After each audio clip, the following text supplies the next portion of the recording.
Okay, on the first slide we have Pendrick, Helmar, and the Seaman drifting for the 8 days with only 4 days of water. There was a fourth man, but he never made it onto the boat. Second, Helmer whispers to Pendrick, if we throw the Seaman overboard, we will have enough supplies to make it until we get rescued. The third one is Hillman and the Seaman tussling and fall overboard. Then you have Pendrick. It gets rescued by Captain Davis and Montgomery on the ship. And so on the fifth one, they're supposed to be pulling him aboard. The sixth slide is showing where Montgomery is giving Pendrick some fluids to give him energy and get him back on his feet. Then we have Pendrick tell Montgomery how thankful he is for the rescue. And Maru is telling Montgomery Pendrick should not be on this island because of the experiments they're doing. Then 8, Montgomery releases the bunnies into the wild while the others watch. And the others are the beast folk. Then 9, Pendrick sees the unmanly creatures in the bushes. And he's kind of startled and, about how they look.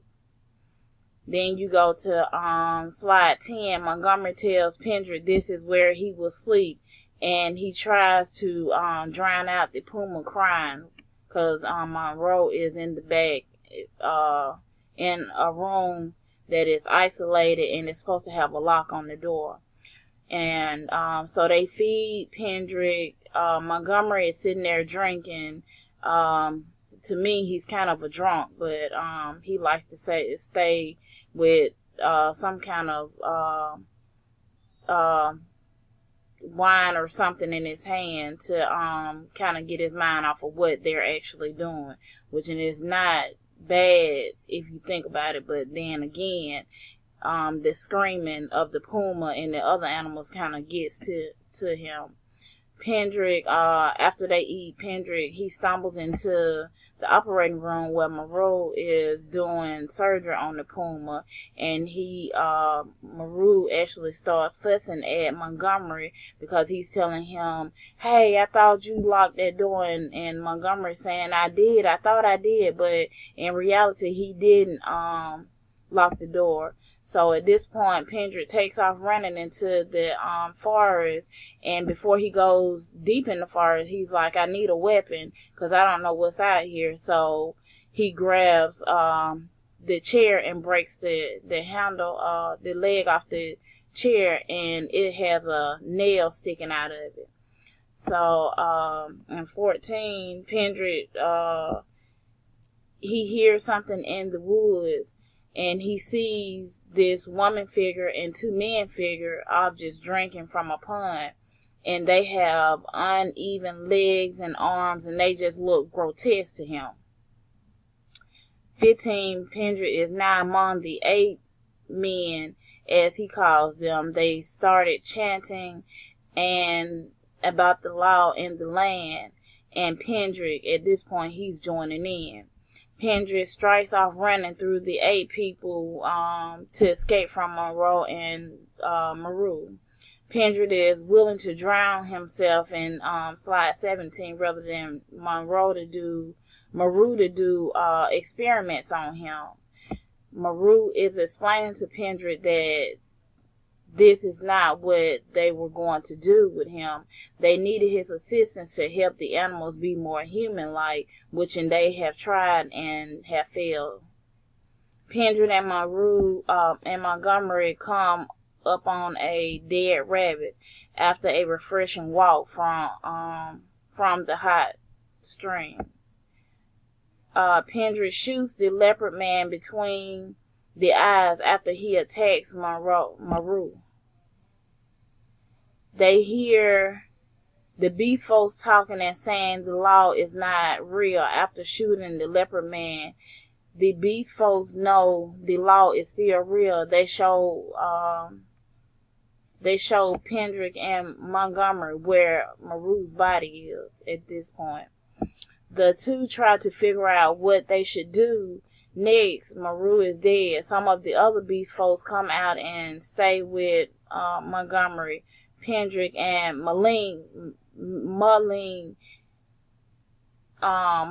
is Pendrick's like friend. He's one of the Beast people, but he actually has more human. He's more human-like than the rest of them.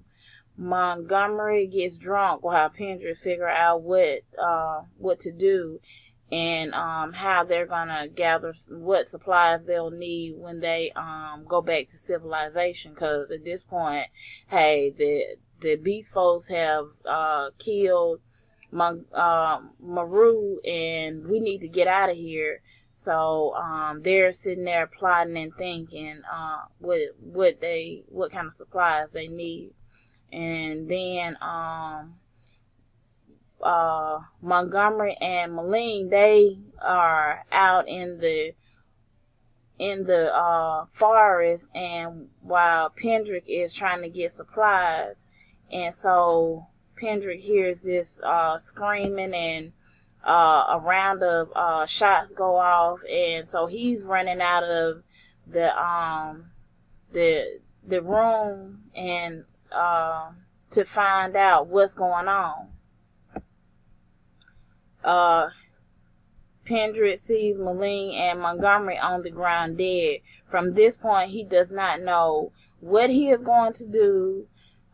He goes to the ocean and sits at the shore with his back to the ocean, because he's like, okay, I got this pistol, and if anything comes at me, I'm gonna shoot it, but I know I need to be watching for a boat, but I can't trust the leopard man, because at this point they found out that the leopard man is the one that first killed the bunny and tasted the blood.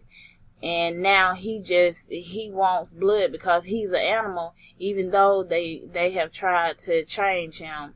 Pendrick drifts for a couple of days. He builds a raft. 26, he builds a raft, but the raft does not stand up.